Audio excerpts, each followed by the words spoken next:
کہ اس کی کمزوریوں سمیت قبول کر لو. اب اس کو اور کیا کوئی کمزوریوں سمیت قبول کرتا ہے؟ کبھی آپ دکان پہ بیٹھے ہو تو آپ کہیں بھی اس میں یہ بھی غلطی، میرے مال میں یہ بھی کمزوری ہے، یہ بھی کمزوری ہے، یہ بھی کمزوری ہے، تو کر لے قبول. کرتا ہے کوئی؟ کوئی شخص ایسا ہو جو کسی چیز کی کمزوریاں بیان کر کے کہ اسے قبول کرو؟ پر رسول کریم صلی اللہ تعالی علیہ وسلم نے نا ہمیں سبق دیا، حضور نے ہمیں درس دیا، نبی پاک نے ہمیں پیغام دیا. فرمایا یہ ٹیڑھی ہے، سیدھی کرنے کی کوشش کرو گے تو بیچاری ٹوٹ جائے گی، تو اس کے ساتھ نبھا کر جاؤ. آپ میری بات کو سمجھیے گا. چلیں میں اس پر ایک اور بخاری مسلم کی حدیث پڑھتا ہوں. حضرت سلمان فارسی رضی اللہ تعالیٰ عنہ اور حضرت ابو درداء کے درمیان بھائی چارہ تھا. مکے سے مدینے جب لوگ آئے تو حضور نے بھائی بھائی بنایا تھا. ان کے درمیان بھائی چارہ تھا تو ابھی پردے کی آیات نازل نہیں ہوئی تھی تو لوگ ایک دوسرے کی طرف جاتے تھے. حضرت سلمان فارسی رضی اللہ تعالیٰ عنہ حضرت ابو درداء رضی اللہ تعالیٰ عنہ کے گھر میں تشریف لے گئے تو دیکھا کہ ان کی بیوی بڑی غمگین بیٹھی ہیں. تو ہم نے فرمایا بہن کیا ہوا؟ تو کہنے لگی تمہارے بھائی کو دلچسپی کوئی نہیں رہی، ہر روز روزہ رکھ لیتا ہے اور ساری رات نفل پڑھتا ہے. حضرت سلمان فارسی کہنے لگے ٹھیک ہے کر لیتے ہیں بندوبست. نماز دین ہے کہ نہیں؟ دین ہے نا یہ چیزیں. لیکن حضرت سلمان فارسی جناب ابو درداء سے کہنے لگے آج میں نے تیرے گھر میں رہنا رات کو، کیونکہ وہ تو ساری رات نماز پڑھتے تھے، نفل پڑھتے تھے. انہوں نے کہا ٹھیک ہے. ایک بستر لا کے بچھا دیا حضرت سلمان فارسی کے لیے. سلمان فارسی فرمانے لگے دوسرا بھی لا. کہا وہ کیا کرنا ہے؟ فرمانے لگے تو نے بھی سونا ہے، میں نے بھی سونا ہے، تو نے بھی سونا ہے. عشاء پڑھیں گے اور پھر دونوں سوئیں گے. کہا میں نے تو نماز پڑھنی ہے. فرمایا تہجد کے وقت اٹھ کے پڑھیں گے، اللہ کے رسول بھی رات آخری حصے میں جا کے نماز پڑھتے ہیں. ادھر ساتھ سلا لیا. وہ تھوڑی کو دیر سوئے، اب عادت تھی ساری رات اٹھنے کی، ذرا اٹھنے لگے بستر سے تو حضرت سلمان فارسی فرمایا چپ کر کے سو جا، وہ بڑی رات پڑی ہوئی، چپ کر کے سو جا. وہ لیٹ گئے، پھر اٹھنے لگے تو فرمایا سو جا چپ کر کے، بڑا ٹائم ہے. سحری کے وقت اٹھے، نفل پڑھے. ان کا ارادہ تھا روزہ رکھنے کا تو فرمانے لگے کل رکھا تھا نا نفلی روزہ؟ جی رکھا تھا. پرسوں بھی رکھا تھا، ترسوں بھی رکھا تھا. فرمایا آج نہیں رکھنا، آج میں تیرا مہمان ہوں، سارا دن کٹھے مل کے روٹیاں کھائیں گے، آج نہیں روزہ رکھنا. سلا دیا. اب حضرت ابو درداء رضی اللہ تعالیٰ عنہ کہہ تو کچھ نہ سکے، پر کہنے لگے سلمان تم پتہ تم کیا کر رہے ہو؟ نہ تم نے مجھے رات اٹھ کے زیادہ نفل پڑھنے دیے، سویرے روزہ نہیں رکھنے دیا. تو حضرت سلمان فارسی کہنے لگے کوئی لمبی بات تو نہیں نا، چلتے ہیں نا ابھی فجر میں مسجد نبی میں تو نبی پاک کو بتاتے ہیں.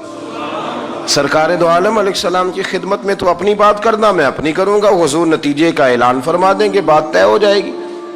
حاضر خدمت ہوئے، عرض کی یا رسول اللہ صلی اللہ تعالی علیہ وسلم یہ ساری رات نفل پڑھتے ہیں، ہر روز روزہ رکھتے ہیں، ان کی اہلیہ غمگین بیٹھی ہیں، حکم فرمائیں.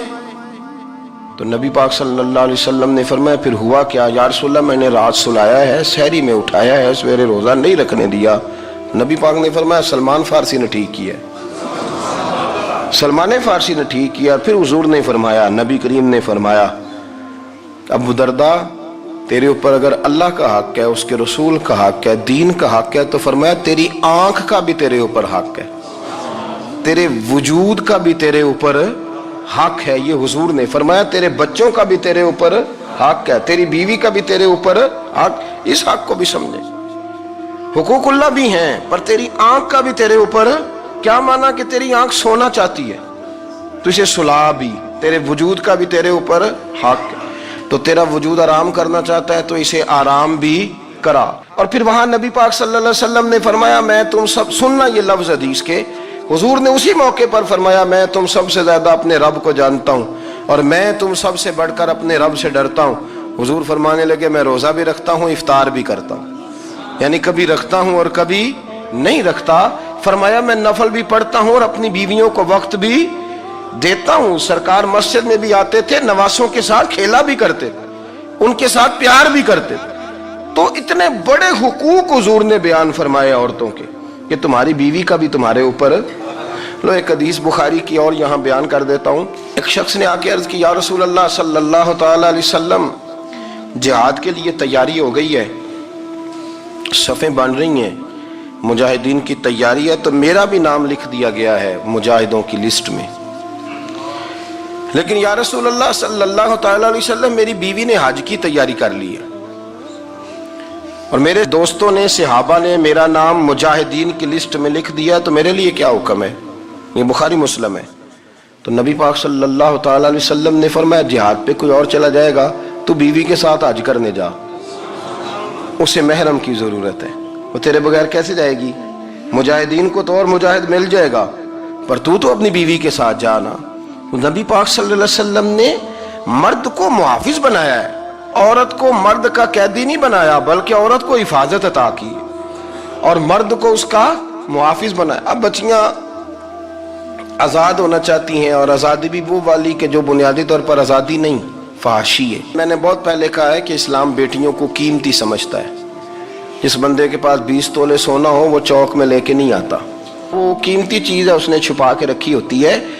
تو جو نبی پاک صلی اللہ علیہ وسلم کا کلمہ پڑھنے والے بیویاں، اسلام انہیں قیمتی سمجھتا ہے، کہتا ہے کہ تم قیمتی ہو لہذا گھر کے اندر رہو، تم باہر نہ ہو۔ لیکن عورتیں ہیں کہ ان کو بلا وجہ لوگ خراب کر دیتے ہیں اور بلا وجہ وہ اس مغالطے کا شکار ہو جاتی ہیں۔ اب آگے بڑھتے ہیں۔ قرآن مجید نے سورہ نور کی آیت نمبر 30 میں کہا کہ کل للمؤمنین یغضوا من ابصارہم، فرمایا کہ اے محبوب علیہ السلام مومن مردوں سے کہہ دو کہ اپنی نظریں جھکا کے رکھیں، اپنی نظریں۔ اور اگلی آیت میں فرمایا وَقُلْ لِلْمُؤْمِنَاتِ یغضضن من ابصارہن، فرمایا کہ اے محبوب مومن عورتوں سے بھی کہہ دو کہ اپنی نظریں جھکا۔ مرد بھی اپنی نظر جھکا کے رکھے گا عورت کی طرف، لیکن یہ ساری پابندی صرف مرد پر نہیں، عورت بھی غیر محرم کا چہرہ نہیں دیکھے گی، اس پر بھی اسی طرح نظر جھکانے کا حکم ہے جس طرح کہ وہ ہر دکاندار کو بھائی جان کہہ کے گفتگو کرنے کی اس کو بھی اجازت نہیں ہے کہ وہ بھی وہ سمجھے کہ پابندی تو مرد نے کرنی تھی، میں نے تھوڑی کرنی تھی۔ وہ جس کے پاس جائے، جہاں بھی جائے، ڈاکٹر کے پاس جائے، باہر جائے، تو وہ جس طرح مرضی اس کا دل چاہے وہ بات چیت کرے، اس کی عورت کو بھی اجازت اسلام نہیں دیتا۔ بنیادی طور پہ اسلام شرم و حیا کا دین ہے، حیا کی بات کرتا ہے۔ حیا کی جب ہم تعریف کرتے ہیں تو حیا کی تعریف یہ ہے کہ کوئی کبھی چیز دیکھ کے نہ تو آپ کی طبیعت میں کراہت محسوس ہو، آپ کوئی غلط جملہ منہ سے نکالتے ہوئے ذرا جھجکیں، آپ کوئی غلط بات کرتے ہوئے تھوڑا بوجھ محسوس کریں۔ ہمارے ہاں تیزی سے فروغ پایا ہے بے حیائی میں، سنگیوں کی محفلیں، یاروں کی محفلیں، اس میں غلیظ گفتگو ہوتی ہے، الا ماشاء اللہ۔ جن دوستوں کو بڑی پاک صاف گفتگو کرنی چاہیے، دوستی کا رشتہ بڑا مقدس رشتہ ہے، جو یہاں ایک دوسرے سے پیار کریں گے جنت میں بھی اکٹھے داخل کیے جائیں گے۔ شرط یہ ہے کہ پیار اللہ رسول کی رضا کے لیے ہو، لیکن اس کے اندر اگر آپ کی گفتگو کچی ہو، کمزور ہو، فحاشی والی ہو، عریانی والی ہو، وہ ہمارے ہاں تو اب اس کو لوگ فیشن سمجھتے ہیں، اس کو مردانگی کی علامت سمجھتے ہیں کہ وہ جی ساری باتیں جی وہاں ہو گئیں اور جس کا جو جی چاہا اس نے کہا۔ آپ جب حیا کے دائرے میں ہوتے ہیں تو آپ خود بھی سکون محسوس کرتے ہیں۔ دیکھیں نا، آپ کو نیند سکون سے کہاں آتی ہے؟ جہاں کمرہ بند ہو، چاروں جانب دیوار ہے، اوپر چھت ہے، خالی دروازہ بھی کھلا ہوا ہونا تو جب بندہ سکون لینا چاہتا ہے تو کہتا ہے یار ذرا دروازہ ذرا بند کر دو۔ وہ اچھی طرح اپنے آپ کو چھپا لیتا ہے نا حیا کے پردے میں، تو اللہ اسے سکون عطا کرتا ہے۔ اور جو اس سے بھی زیادہ ٹھنڈی نیند میں جانا چاہتا ہے وہ کہتا ہے لائٹ بھی بند کر دو۔ اب وہ مکمل طور پہ سمجھتا ہے کہ میں چاروں جانب سے چھپ گیا ہوں، اگر میں کھل کے بھی سو جاؤں گا تو میرا چونکہ پردہ قائم ہے تو مجھے کوئی دشواری نہیں ہوگی۔ آپ جب چھپ جاتے ہیں، جب آپ حیا کے اندر سمٹ جاتے ہیں، جب آپ چادر کے اندر آ جاتے ہیں تو آپ بہت ساری جگہوں پہ آسانی محسوس کرتے ہیں۔ تو حیا تو آپ کو سکون دیتی ہے، حیا تو دل کو راحت دیتی ہے۔ میں بڑی ذمہ داری سے بات عرض کرتا ہوں، قرآن مجید نے نا ایک مقام پہ مذاق کو، ایک مزاح ہوتا ہے خوش طبی، وہ نہیں، مذاق اڑانا، قرآن پاک نے نا مذاق کو ایک جگہ پہ جاہلوں کا طریقہ بھی قرار دیا ہے۔ بنی اسرائیل کے لوگوں سے حضرت موسیٰ نے کہا کہ گائے ذبح کرو اور ایک ٹکڑا مقتول کو مارو، زندہ ہو کے خود بتا دے گا مجھے کس بندے نے قتل کیا۔ تو کہنے لگے آپ ہمارے ساتھ مذاق کر رہے ہیں۔ تو قرآن مجید کہتا ہے کہ حضرت سیدنا موسیٰ علیہ السلام فرمانے لگے اعوذ باللہ ان اکون من الجاہلین، فرمانے لگے میں اللہ کی پناہ مانگتا ہوں کہ میں جاہلوں میں سے ہو جاؤں۔ یہ مذاق کرنا تو جاہلوں کا طریقہ ہے. اگر آپ کی زبان سے بے حیائی کا جملہ نکل گیا، اگر آپ کی زبان سے بے حیائی کا جملہ نکل گیا، آپ نے کہہ دیا کہ ہم آزاد لوگ ہیں، جو مرضی کریں گے، جو مرضی کہیں گے، جو ہمارا دل میں آئے گا کریں گے، تو پھر تو لوگ آپ کا وہ اشر کریں گے کہ آپ سے برداشت ہی نہیں ہوگا. جس کا لوگ مذاق بنا لیتے ہیں اور جو مذاق بن جاتا ہے پھر اسے کوئی جینے دیتا ہے. آپ حیا کی چادر میں چھپیں گے تو بچیں گے. اگر آپ نے اپنا مذاق بنوا لیا یہ کہہ کہ میں نے مرضی کرنی ہے، پھر یاد رکھنا چھپنے کو جگہ نہیں ملے گی، پھر تکلیف میں آ جائیں گے، پھر بہت بڑی اذیت کا شکار ہو جائیں. شرم و حیا، عرب کے اندر جو کنواری لڑکیاں تھیں ان میں بڑی حیا ہوتی تھی. الحمدللہ میں بڑے فخر سے کہتا ہوں کہ میرے پنجاب کی، میرے پاکستان کی بیٹیاں بھی 20 دفعہ ان کا ابا کہے تیری شادی کرنی ہے تو وہ آنکھ نہیں اٹھا پاتی آج بھی. یہ تو وہ چند لوگ ہیں جو کہتے ہیں ہم ہائی کلاس ہو گئے، ہمیں نہیں پتا کہ وہ روشن خیال ہو گئے ہیں کہ روغن خیال ہو گئے، پتہ نہیں کدھر چلے گئے. ورنہ ہماری بیٹیاں آج بھی جب ان سے ان کا باپ، ان کی ماں بات کرتی ہے تیری شادی کی تو وہ تو شرم کے ساتھ پچھلے سے پچھلے کمرے میں چھپتی ہیں. یہ اللہ نے فضل کیا ہوا ہے اس ملت پر. تو عرب کی لڑکی بڑی حیا والی ہوتی تھی، اس سے کوئی بات کرنی پڑتی تھی تو 20 دفعہ بات کی جاتی، پھر بھی وہ عورت چھپتی پھرتی تھی. حضرت عائشہ صدیقہ رضی اللہ تعالیٰ عنہ فرمانے لگیں میرے نبی پاک صلی اللہ علیہ وسلم عرب کی کنواری لڑکیوں سے بھی زیادہ حیا کرنے والے. قاضی اعجاز مالکی نے، شیخ عبدالحق محدث دہلوی نے، دیگر بزرگ جو سیرت نگار گزرے انہوں نے لکھا ہے کہ نبی پاک صلی اللہ علیہ وسلم کے اندر 100 مردوں سے زیادہ طاقت تھی. 100 مردوں سے زیادہ طاقت. اب جو بات کہنے لگا ہوں، جو نتیجہ دینے لگا ہوں، اس پر خاص توجہ آپ فرمائیں گے. ذرا فکری طور پر، نظریاتی طور پر ایک چیز کو سمجھیے. ہم سمجھتے ہیں کہ جوان لڑکا ہے جی جو مرضی کرے، عمر ہے جی. آپ ذرا بات پر غور کیجئے گا کہ حضور صلی اللہ علیہ وسلم میں طاقت 100 مردوں سے زیادہ ہے اور حیا کنواری لڑکیوں سے بھی زیادہ ہے. ذرا اس بات کا تقابلی جائزہ کیجئے گا کہ طاقت 100 مرد سے زیادہ ہے لیکن حیا کنواری لڑکی سے بھی زیادہ ہے. اس کا معنی یہ ہوا کہ جس ٹہنی کو پھل زیادہ لگ جاتے ہیں وہ جھکا کرتی. تو حیا تو حسن ہے، حیا تو آپ کو پاک صاف کرے گا، حیا تو آپ کو نرالا کرے گا، انوکھا کرے گا. وہ ہمارے ایک دانشور ہے، انہوں نے مضمون لکھا، کئی باتیں بڑی پسند آتی ہیں. وہ کہتے ہیں کہ میری اہلیہ، ان کو بھی کسی نے مس گائیڈ کر دیا تھا، حالانکہ اچھی خاتون ہے، کسی نے مس گائیڈ کر دیا. تو وہ بھی سماجی اور ویلفیئر، اور یہ خواتین کو شوق ہوتا نا بننے کا، تو وہ بھی سماج کے اندر اچھا مقام تلاش کرنے کے موڈ میں آ گئی. تو کئی ایک دن جانا تھا تو بڑی بن سور کے میرے ساتھ وہ گاڑی میں بیٹھ گئی. تو میں گاڑی میں، عورتوں کو یہ بھی مسئلہ ہوتا ہے نا کہ ہماری تعریف کرو، تو کئی دفعہ بعض مردوں بیچاروں کو جھوٹ بولنا پڑتا ہے، تو زبردستی کراتی ہیں نا جی. تو اس میں گنجائش بھی دی ہے شریعت نے گنجائش دی ہے کہ کبھی بیوی کو راضی کرنے کے لیے خلاف واقعہ بات کرنی پڑے تو کر لینی چاہیے. تو وہ کراتی بھی ہیں. 3 موقع پر خلاف واقعہ بات کرنے کی اجازت ہے.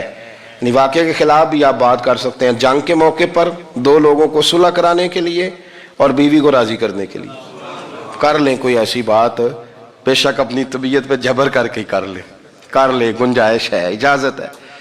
تو وہ کہتے ہیں جب وہ گاڑی میں میرے ساتھ بیٹھی بن سور کے، تو وہ تقاضا کرنے لگی کہ میں نے بڑے اچھے کپڑے پہنے ہیں پر آپ نے توجہ نہیں کرائی. تو سیانا بندہ تھا، وہ چاہ رہا تھا کہ میری خاتون سمجھ جائیں.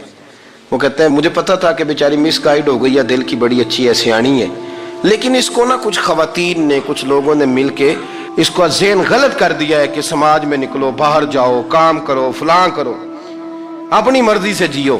تو میرے ساتھ گاڑی میں بیٹھی کہیں جانے کے لیے، تو مجھ سے کہنے لگی کہ آپ نے میری طرف توجہ ہی نہیں کی، آپ نے کوئی ذکر ہی نہیں کیا کہ میں کیسی لگ رہی ہوں. تو وہ کہتے ہیں میں نے اسے کہا کہ اگر تو ناراض نہ ہو تو پھر میں صحیح والی تعریف کر دوں. تو اس نے کہا کہ آپ کر دیں. تو کہتے ہیں میں نے درد سے اور خلوص سے اپنی بیوی سے کہا، خلوص کے ساتھ میں نے کہا میں تو روز گھر ہوتا ہوں، روز شام کو گھر ہوتا ہوں، اگر تو میرے لیے تیار ہوتی تو میں تیری تعریف کرتا، لیکن آج تو باہر جانے کے لیے تیار ہوئی، تو پھر ان سے تعریف کی امید رکھ جن کے لیے تو نے تیاری کی ہے. میرے لیے تیاری کرتی تو میں تو ہر شام تیرے پاس ہوتا ہوں. کہتے وہ میرے لفظوں میں درد تھا تو وہ بھی رو پڑی اور کہنے لگی آپ گاڑی روک دیں, مجھے باہر جا کے کسی کو راضی نہیں کرنا, میں نے اسے راضی کرنا ہے جس کو رب کریم نے میرا شوہر بنایا ہے اور میرے لیے منتخب کیا ہے میرے ماں باپ کو, میں واپس لوٹتی ہوں. یہ ایک پہلو ہے سلگتا ہوا, اس کو سمجھا جائے. رسول کریم صلی اللہ علیہ وسلم عرب کی کواری لڑکیوں سے زیادہ حیا والے تھے, کواری لڑکیوں سے زیادہ حضور حیا فرمایا کرتے تھے. جب خانہ کعبہ کی مکہ شریف میں تعمیر ہو رہی تھی نا, اہل عرب اس کو تعمیر کر رہے تھے, تو نبی پاک صلی اللہ علیہ وسلم اپنے چچا حضرت عباس کے ساتھ خانہ کعبہ کی تعریف میں مصروف تھے. تو عرب کے لوگ چونکہ لمبا کرتا پہنتے تھے پیروں تک, تو نیچے اگر کسی وقت کوئی چیز نہیں بھی ہوتی تھی تو کسی کو وہ نظر نہیں آتی تھی, چونکہ پردہ رہتا تھا, ایک لمبا کرتا پہنا ہوا ہوتا تھا. تو جب بچے, سرکار کی عمر مبارک بھی ابھی تھوڑی تھی, تو اس طرح بچے جب نکلتے تو وہ کئی دفعہ اپنی تہمت اتار دیتے نیچے سے, اور کوئی مزدوری کرنے لگتے تو 3-4 طے کر کے نا تہمت کی کندھے پہ رکھ لیتے, جس طرح کبھی دیہاتوں میں لوگ کپڑا سر پہ رکھتے تھے کہ اوپر اگر کوئی وزنی چیز رکھیں گے تو وہ تکلیف نہیں دے گی. نبی پاک صلی اللہ علیہ وسلم بھی سب لوگوں کے ساتھ خانہ کعبہ کی تعمیر میں شامل تھے. تو حضرت عباس رضی اللہ تعالیٰ عنہ نے کہا حضور سے, ابھی اللہ نے نبوت بھی نہیں فرمایا تھا, بھتیجے آپ بھی تہمت اتاریے, یہ صحیح مسلم میں حدیث موجود ہے, اور اس کو کندھے پہ رکھ لیجیے, آپ اینٹیں اٹھا اٹھا کے لا رہے ہیں تو ذرا آپ کو تکلیف نہیں ہوگی. تو سرکار دو عالم صلی اللہ علیہ وسلم سے یہ بات کہی اور پھر جلدی سے حضور کی تہمت کو نکال کے نا, حالانکہ لمبا کرتا پہنا ہوا ہے, تو وہ جیسے ہی ان کے کندھے پہ رکھا اینٹیں رکھنے کے لیے, تو سرکار تو زمین پہ گر گئے, بے ہوش ہو گئے, آنکھیں آسمان کی طرف, اور پھر حضور پکار رہے ہیں آزاری آزاری آزاری, میرا تہمت دے دو, میرا تہمت دے دو. کبھی کوئی شخص اس وجہ سے بھی بے ہوش ہوا ہے کہ میرے وجود سے کپڑا اتر گیا ہے, حالانکہ سرکار پر وہ بے ہوشی بھی نبی پاک کا وہ جو غلبہ ہے نا شرم و حیا کا, اس کی وجہ سے ہوا, ورنہ تو حضور فرماتے ہیں کہ میری آنکھیں سو جاتی ہیں, دل تو میرا اس عالم میں بھی جاگتا رہتا ہے. تو سرکار زمین پہ تشریف لے آئے, آنکھیں میرا تہمت دے دو, میرا تہمت دے دو, تو جلدی سے انہوں نے تہمت دیا تو حضور نے باندھ لیا. پھر طبیعت مبارک میں تسلی ہوئی, یعنی ہم اس رسول کے غلام ہیں کہ جن کے تو وجود سے کپڑا اتر جائے تو حضور برداشت نہیں کرتے, قبول نہیں فرماتے, تکلیف شروع ہو جاتی. لیکن یہاں نوجوان ہیں اور بڑا قد کاٹ ہے اور بڑے بڑے سمجھدار لوگ ہیں, گرمی آتی ہیں تو شارٹ کپڑے پہن کے گھومتے ہیں, ان کو خیال نہیں کہ یہ وہ والا لباس ہے جو باہر تو کیا گھر میں اماں کے سامنے نہیں پہننا چاہیے, بہنوں اور بیٹیوں کے سامنے نہیں پہننا چاہیے. آپ کی گفتگو میں شرم و حیا ہو, آپ کے لب و لہجے کے اندر حسن ہو. آپ کو پتہ ہے نبی پاک صلی اللہ علیہ وسلم نے فرمایا میری امت میں سب سے زیادہ حیا کرنے والے عثمان غنی ہیں, عثمان غنی سب سے زیادہ حیا کرنے والے. آپ فرمایا کرتے تھے جب سے حضور کا چہرہ دیکھا ہے میں نے کبھی اپنی شرمگاہ بھی نہیں دیکھی, میں نے آنکھوں کا وضو نہیں توڑا, اور جب سے حضور کے دست مبارک میں میں نے بیعت کے لیے سیدھا ہاتھ بڑھایا تو پھر سیدھا ہاتھ میں نے کبھی گندگی کو نہیں لگایا. حیا تھی. آپ باتھ روم کے اندر بھی غسل فرماتے تھے تو کپڑوں سمیت کرتے تھے. کسی نے کہا حضرت جی واش روم کے اندر کیوں نہیں کپڑے اتارتے؟ آپ فرمانے لگے باہر بندوں سے حیا کرتا ہوں, اندر جاتا ہوں تو رب سے حیا آنی شروع ہو جاتی, وہ تو دیکھ رہا ہے نا. تو میں جو بات آپ کی خدمت میں عرض کرنا چاہتا ہوں اس کو آپ سمجھیے گا میرے عزیز, کہ شرم والا مزاج, گفتگو بھی شرم والی, آنکھیں بھی شرم والی, لباس بھی شرم والا, دوستی یاری بھی شرم والی, بہت ساری ایسی باتیں. دیکھیں نا آپ ذرا, میں نے کہا کہ باتوں کو سن کے گزر نہ جایا کریں, اس کی گہرائی پر غور کریں. حضور علم کا سمندر ہے, سرکار سے زیادہ علم دنیا میں کسی کے پاس موجود نہیں ہے, اور صحابہ کو موقع ملا ہوا ہے اس سمندر سے فیض لینے کا. لیکن ان کی حالت یہ ہے کہ حضرت علی المرتضیٰ فرماتے ہیں 14 دن گزر جاتے, حضور سے کوئی سوال پوچھنا ہوتا تھا پر میں شرم کے مارے نہیں پوچھ پاتا تھا. 14 دن بخاری شریف میں موجود ہے. ایک دن نبی پاک صلی اللہ علیہ وسلم نے پوچھا صحابہ سے کہ وہ کون سا درخت ہے جس کے پتے نہیں گرتے, اور وہ درخت اس طرح ہے جس طرح مومن ہوتا ہے, وہ درخت میرے مومن کی طرح بتاؤ. حضرت عبداللہ ابن عمر فرماتے مجھے پتا تھا کہ وہ کھجور کا درخت ہے, لیکن چونکہ ابو بکر صدیق بھی بیٹھے ہیں, عمر فاروق بھی بیٹھے ہیں, مولا علی بھی بیٹھے ہیں, عثمان غنی بھی بیٹھے ہیں, اتنے اتنے جید لوگ بیٹھے ہیں, تو مجھے حیا آتی تھی کہ میں کیوں جواب دوں. کہتے ہیں سرکار نے کئی دفعہ پوچھا, لوگوں نے کئی اور درخت بتائے, پر فرمایا تمہارا جواب درست نہیں ہے. آپ حیا کے اس پہلو پر غور کریں کہ سوال کا جواب آتا ہے, سوال کا جواب, یعنی مجھے سوال کا جواب آتا اور پھر میں دوں نہ, مجھے بدعزمی نہ ہو جائے گی. یہ کیسے ممکن ہے کہ میری رات گزر جائے, مجھے پتا بھی تھا اور میں نے بتایا نہیں.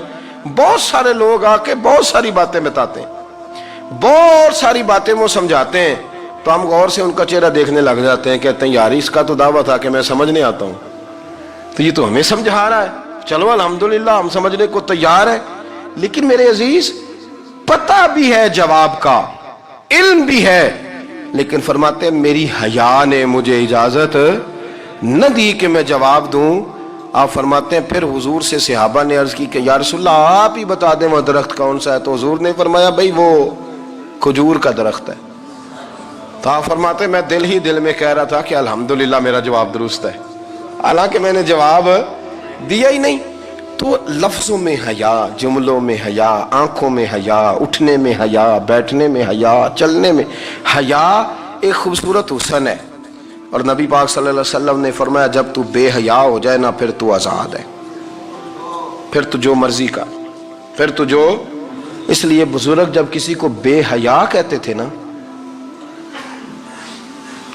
اللہ اکبر, اور جب کسی کو کہتے تھے نا یہ بے حیا ہے, تو لوگ سمجھتے تھے کہ کوئی ہلکی سی بات کر دی ہے, لیکن ان کا معنی یہ ہوتا تھا کہ بس بھائی اب اس کے ساتھ کوئی کلام کرنے کی ضرورت, اس کو اب اصلاح کی ضرورت نہیں, یہ بے حیا ہے. کیا معنی کہ اب یہ جو اس کے دل میں آئے گا وہ کرے گا, جو اس کی طبیعت چاہے گی وہ کرے گا, اب یہ کسی پہلو بھی قابو آنے کو تیار, بے حیا ہو گیا.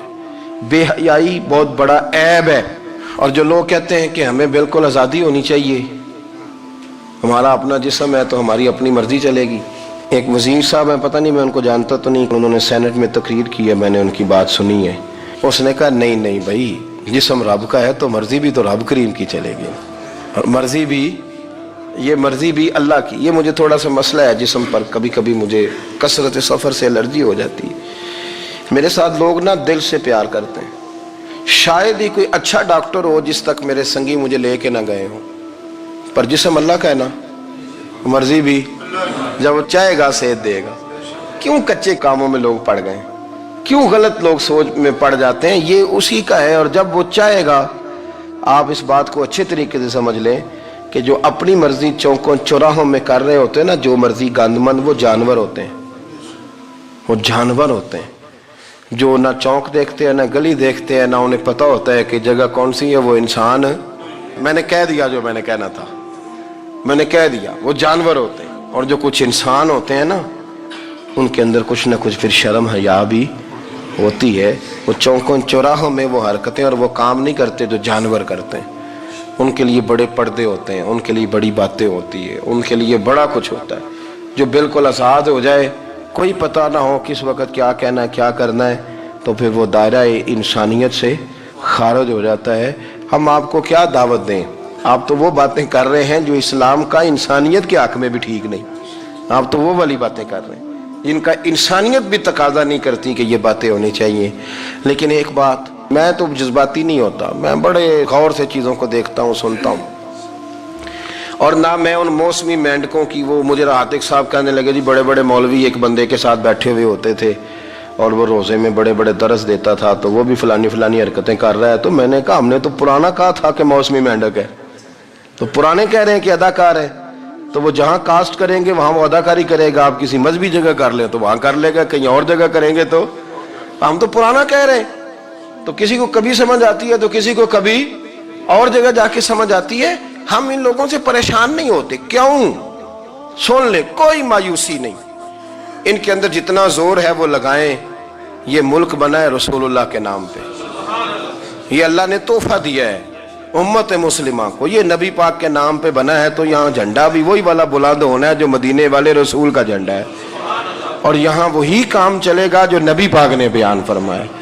تو اس طرح کئی لوگ آتے ہیں، وہ شور شار کرتے ہیں، چلے جاتے ہیں. اتنے نہ پریشان ہوا کریں، بہت سارے لوگ تو بیچارے اس قابل بھی نہیں ہے کہ ان کا نام لیا جائے.